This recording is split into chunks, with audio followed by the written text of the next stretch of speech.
Ladies and gentlemen, welcome to the ESCB Legal Conference 2022. It is a pleasure to see so many of you online. I see 122 people at the moment, and I believe they will be growing probably in the next minutes. Over the years, we have built up a network of interested people that follow this event with great interest and participation. Every year we note with pleasure and also a bit of surprise that this network keeps increasing in size and extension. And this year will certainly not be an exception, since for the first time our works are broadcasted in real time. Since 2015, the ECB has hosted yearly a legal conference, alternating in even years our ESCB legal conference, like today, which provides a platform for the discussion of technical topics of interest from a central bank and supervisory perspective, with, in odd years, our ECB legal conferences, which focus on more institutional, constitutional, and judicial issues. This year, our ESCB conference is online. Many of you in the audience will remember that we held online also the conferences in 2020 and 2021. In those years, holding the conference online was not really a choice, but a last resort remedy to face the sudden and unexpected appearance of COVID and later its undesired reactivation. COVID got under our skin, in the literal meaning of the sentence. And I do not refer only to the fact that it penetrated the immune system of many of us. COVID affected in depth the way we live and work, making us learn how to deal with the obstacles we faced and also how to use the new tools and develop the new skills. COVID is not over, even though it is relenting. But there is another great challenge to humanity and to all of us, the global warming.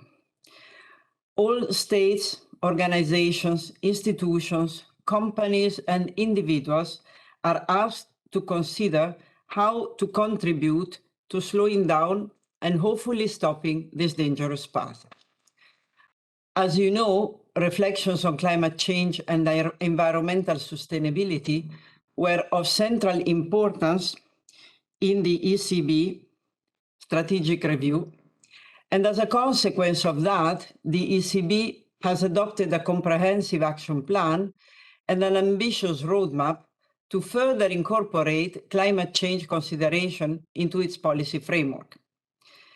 The adoption of a climate agenda and the decision announced by the ECB in July this year to account for climate change in its corporate bond purchases, collateral framework, disclosure requirements, and risk management are further steps to incorporate climate change into its monetary policy operations.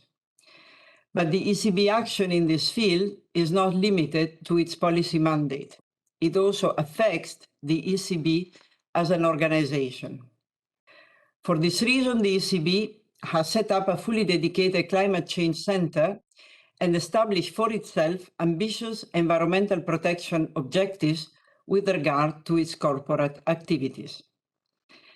Against this background, and to contribute to the green ECB objectives with the aim to cut our carbon emissions by half, the ECB has decided that only 50% of all the meetings that the ECB organizes, conferences included, will be in person, as virtual conferences help reduce the carbon footprint.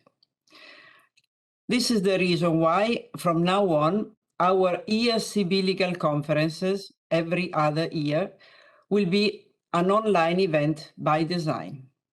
We are convinced that personal interaction is still superior in many respects. For example, for brainstorming and networking on the side of the event. On the other hand, a virtual conference has the advantage to allow to widen enormously the potential outreach of our activities. Therefore, balancing the various objectives, we decided to use the lessons learned to open the virtual doors of our ESCB legal conference to the public, which will be able to watch the conference in real time from the same ECB webpage where the program has been published, while continue to meet in person only every other year at the ECB legal conference. What is the focus of the ESCB Legal Conference 2022? Each conference is special, thanks to the originality of the ideas which are advanced and discussed there. And this one will make no exception. When organizing our conference, in the choice of the topics, we inevitably tend to consider developments which took place in the last couple of years. This time, the common thread for the panels on the first day, today, is that they concern developments for which COVID acted as a catalyst to promote, amplify, or simply speed up the change. The common thread for the second day concerns the principle of the rule of law, whose importance in the EU framework has been acknowledged by the ECJ in the last years, and also how this principle interacts with specific elements of the ECB activity. Let me first focus on the panels of today. The lockdown policies adopted to contain the virus in the past years have forced the legal professionals, as anybody else, to change dramatically the way they have access to produce and share information. Technical advancements have gone hand in hand with the steep increase in the technical capabilities of people. Indeed, lawyers are not known for being either a particularly progressive or tech-savvy category. Yet, many of us learn to sign documents electronically, plead virtually, and communicate to our stakeholders visually. As the computer became our means to interact with them, we were offered almost unlimited technical possibilities to show our thinking, which before, to be accessed, only required legal language that non-lawyers consider obscure and arcane very often. If our thinking can be visualized, visualization techniques can be used to communicate and explain through the so-called design thinking, also in the legal field. Although this may in turn seem obscure and arcane to many lawyers right now, it is a growing trend which presents enormous advantages. Mastering visualization and legal techniques will probably soon be seen as essential for lawyers, as essential as using computer typing software in the 80s and 90s had become. Legal professionals may be late adopters, but they have recognized the opportunity. Lawyers can exploit these developments for multiple purposes: to design better legal frameworks, to structure and better explain complex thinking and deal innovatively with their clients' most complex problems, to prepare and conduct litigation, and to share and communicate knowledge and good practices. These are the techniques, the questions, and the opportunities that will be examined by the first panel this morning. But lawyers are for sure not the only ones whose habits have been affected by the changes introduced as a consequence of the COVID crisis. The implication of the new ways of interacting and working have been huge for the economy at large. Supply chain disruptions have been massive over the last couple of years, giving rise to a new wave of reshoring.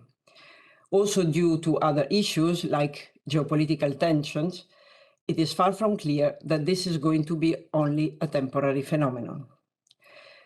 Changes in the economy have, of course, had an impact on monetary policies, and the changes in the discourse around inflation are in part a reflection of that. Monetary policy, or at least its degree of effectiveness, has been affected also by other changes within the financial sector. In this case, the COVID crisis has been, rather than the trigger, the occasion to test and understand the magnitude of certain trends which have started in the past. Over the past years, the role of the non-banking sector has increased, and this has been visible, for example, in the way in which fire sale of assets held within the non-banking sector can affect the even and orderly transmission of monetary policy, as well as financial stability. This will be the focus of the second panel, to analyze and discuss both the economic arguments which would warrant consideration for the policy option to open central bank monetary policy facilities to non-bank entities, and the elements of the legal framework which would need to be changed, given that it is currently centered around credit institutions. The panel will in particular focus on the specific case of money market funds, also to analyze the existing gaps in the EU regulatory framework between these entities and banks. The discussion will also benefit from the experience of the United States Federal Reserve, which has been more forthcoming with regard to the extension of its facility to these entities. Let me come to the next step, because financial integration is a trend that goes beyond the wholesale sector and affects the retail sector as well. E-commerce has accelerated the increase in the use of electronic payments in the past decades. Also in this case, such trends have accelerated during the pandemic time, also due to lockdowns, so that many people, often for the first time, were confronted with the need, or simply had the time, to consider the possibility to move out from traditional payments in cash, thanks to the means offered by modern technologies. The growing adoption by the general public of digital forms of payment have been one of the drivers for the central bank community to gear up efforts to offer central bank digital currencies. In short, CBDC, this is an acronym that you will hear very often today, as the anchor of the new digital payment environment. One of the functions of central bank money is indeed to serve as an anchor to the financial system as a whole, thanks to the basic assumption of the convertibility at par, one-to-one, of commercial bank monies, bank deposit, in cash. It is thanks to this assumption that the general public trusts currencies over and beyond questions relating to the operational, credit, liquidity, and market risk in relation to the issuers of commercial money that it would otherwise. This in turn means that digital forms of privately and publicly issued money are complementary rather than in opposition, but also that the issue of central bank digital currencies, the famous CBDCs, is necessary for keeping the trust of the general public in a currency as a whole. Clearly, however, the relationship between digital commercial money on the one hand and central bank digital money on the other is central to keeping the stability of the system also in the future. And this question of the interoperability is going to be the focus of the discussion in the third panel of the first day of the conference today. The issue of interoperability is not, however, exclusively confined to the domestic dimension and to the relationship between CBDC and commercial monies in the same currency area and denomination. There is indeed an international dimension to the issue as well. Many of you will remember that one of the catalyst moments which prompted an acceleration in the studies on CBDC was the launch of a proposal by an alliance of several market players known as Libra and later renamed Diem a few years ago.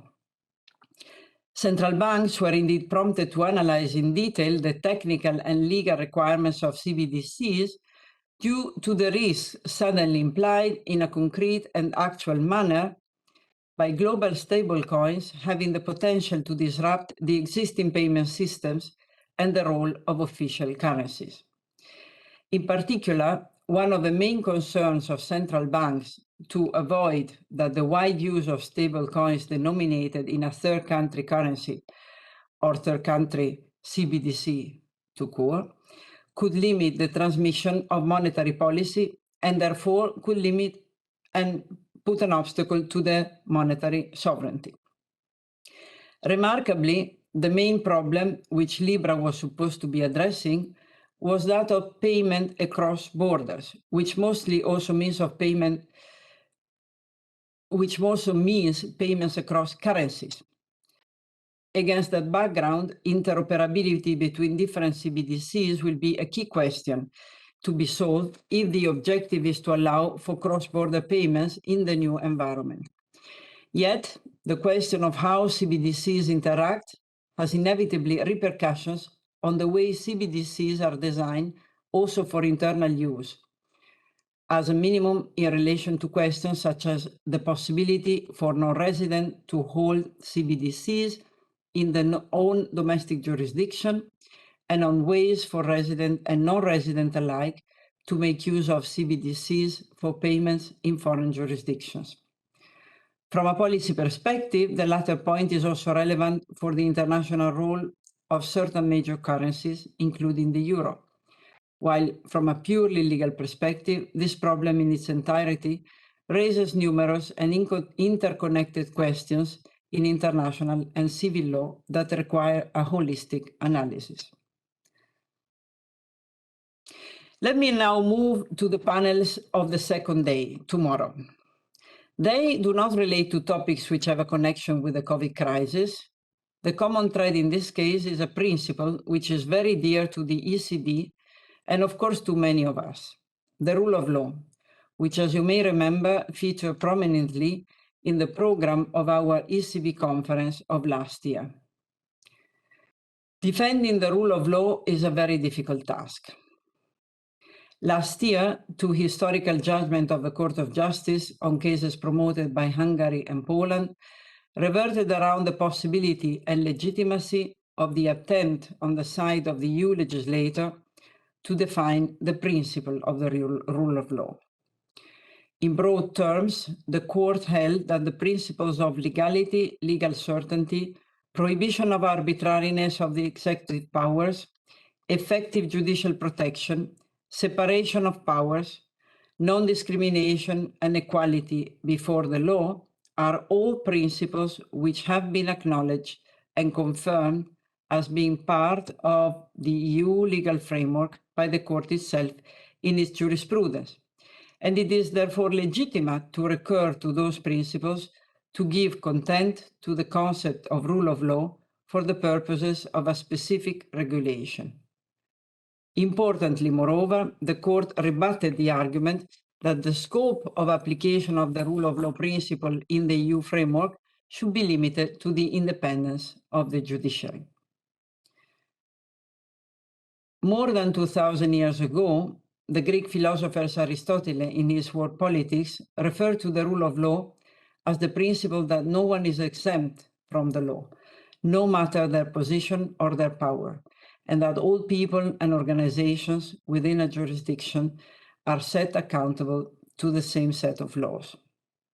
This applies to the ECB as well.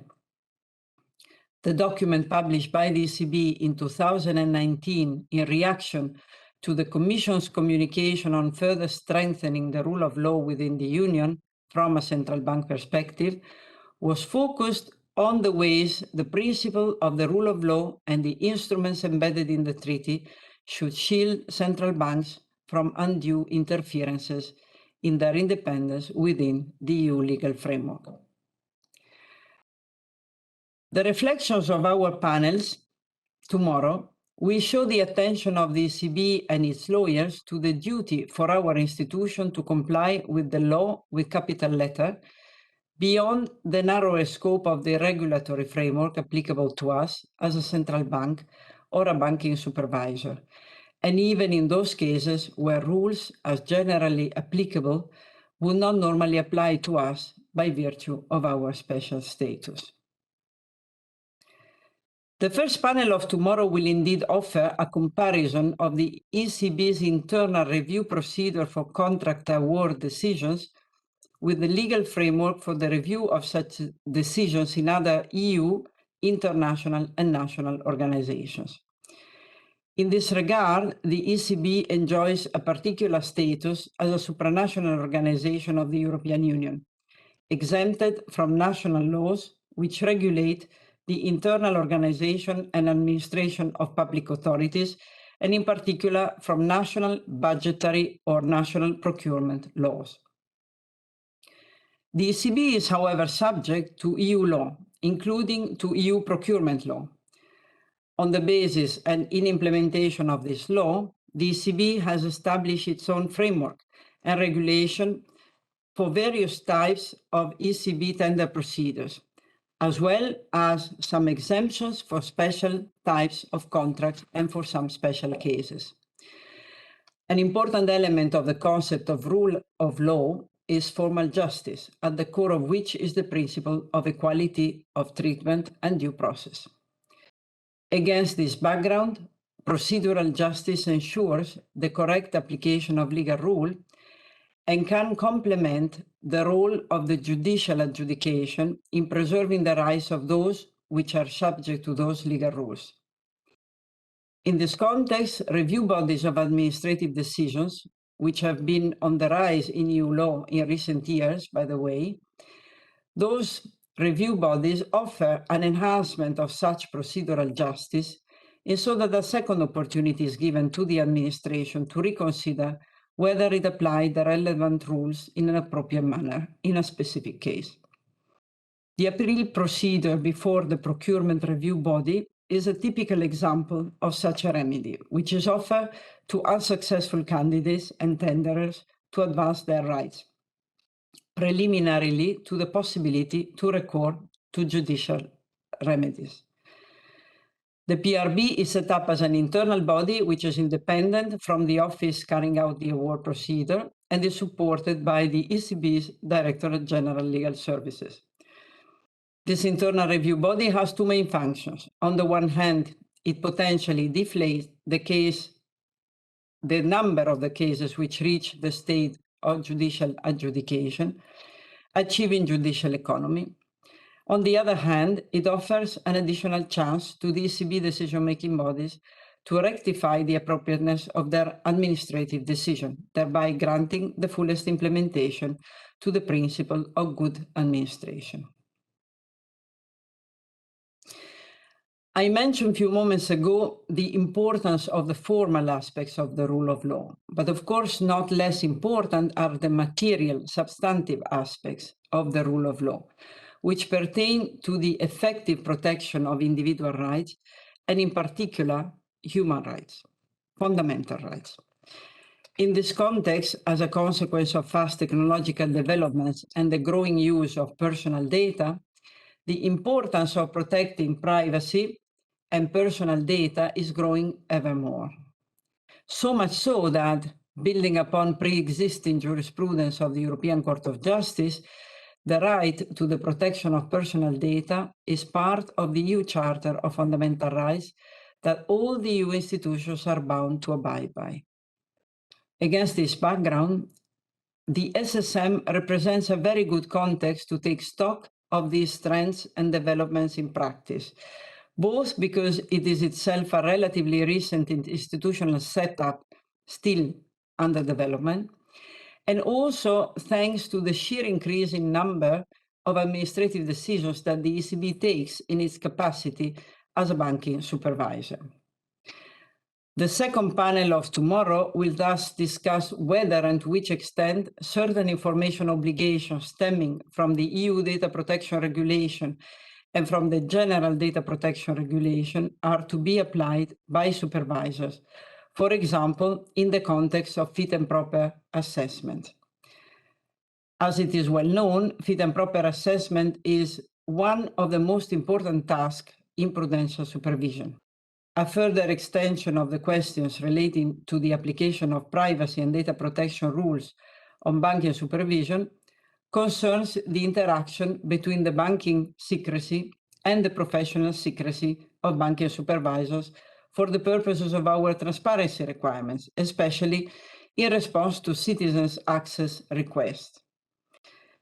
So this is a very complex background, as I have tried to explain, and a very important role in the ECB, as in other institutions, is played by the Data Protection Officer, an independent function which the ECB Legal Services has the honor to host, and which is key, of course, in finding the appropriate balance between the often opposing needs of supervisory law on the one hand, and privacy and data protection law on the other, to show that in practice a reconciliation is possible and the two regimes are not necessarily mutually exclusive. There is another case of potential overlap and interaction between the banking supervision framework and a different set of rules. And this is the one that concerns the applicability of the legal framework on anti-money laundering and the combating of the financing of terrorism. In short, AML-CFT. This interaction has become more a concrete than a potential case in recent time, due to a number of instances which have gained the attention of the general public. This is the topic that the last panel of our conference will focus on. That is the fascinating question of how is it possible to reconcile the duty of diligently analyzing all the elements, obligation which fall upon the ECB as an extension of the principle of good administration and its exclusive responsibility for taking supervisory decision on the one hand, and on the other hand, the limitations which derive from the application of the principle of conferral, given that the legislator has explicitly excluded AML and CFT from the task conferred upon the ECB by the SSM regulation. It is basically the issue how the authorities which have different but complementary and interlinked responsibility must interact and cooperate. Needless to say, a point of reference for this discussion is proposed by the balancing offered by the Court of Justice in its recent judgments. And I just mentioned the most important ones, the Berlusconi case, the Versobank case, the ABLV case, and the AAB case. In many of the AML-CFT cases that I've mentioned, it turned out that an important element were connections with stakeholders in the Russian Federation. This is a factual element which gives the opportunity to share some very last reflections before concluding these remarks and going to the first panel. I started by referring to the inevitable need to confront ourselves with the events and developments which are presented to us by the world as it evolves. The COVID crisis, which erupted in February of 2020, has been the defining moment for whatever happened in the following 2 years, at least. Sadly, I'm afraid that the war which Russia started against Ukraine in February 2022 will be remembered in the future as a defining moment for a period whose length is impossible for us to foresee. There are some who argue that academic independence requires distance from politics. While this is a very disputable assumption for any branch of science, this is one which is very difficult to argue in the case of law, as the core of our discipline concerns rights and obligations of people and organizations, including nation states. Good part of my remarks today dwelled on some ramification of the rule of law for the ECB as an institution. But the rule of law is not a principle that applies only in national law or in EU law. Also in international law, there are laws that are agreed by all the states and apply to all countries. This is the very core and purpose of international law, which is reflected in the United Nations Charter, which refers to the obligation for member states to settle their international disputes by peaceful means in such a manner that international peace and security and justice are not endangered. And that also state that all members shall refrain in their international relations from the threat or use of force against the territorial integrity or political independence of any state, or in any other manner inconsistent with the purposes of the United Nations. Every time that a country initiates an armed conflict in another country's territory to solve an international controversy, international law is brutally violated. And this without even mentioning those cases where abject crimes are perpetrated against unarmed civilians. We speak here of crimes against humanity. The close interrelationship between the domestic order and the international order is magisterially portrayed by the philosopher Immanuel Kant in his book Perpetual Peace, a Philosophical Sketch, which is credited by many as the key source of inspiration for the way international law and international order have been built in the past century. The European Union, of which the ECD is part, is a great successful experiment in that context to maintain peace on our continent. Witnessing war on the European soil is something which we all would have preferred to be spared from, and our hopes are that by the time of next conference, it might be behind us. Hostilities might have ceased.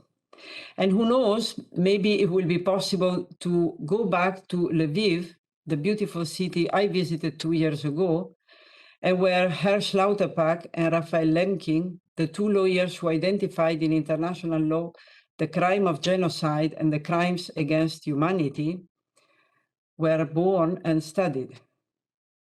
The beautiful book East-West Street by Philip Sands describes the events of that time.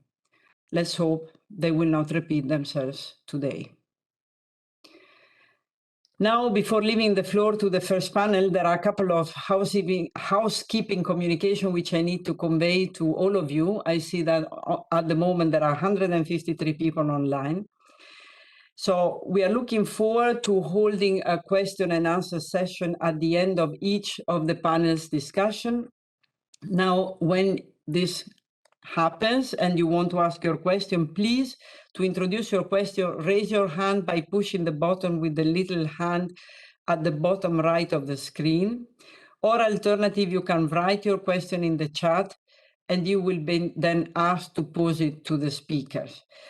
The default setup in this conference is muted, and you will be given the floor by the chair, and we need to activate your microphone. Please bear with us because there is a technical time lag between the moment we push the button and the moment your microphone is actually activated. Please be patient, wait a moment, you will get your microphone. When this happens, please activate also your camera so we can see you when you ask your question. That you can do and you should do yourself.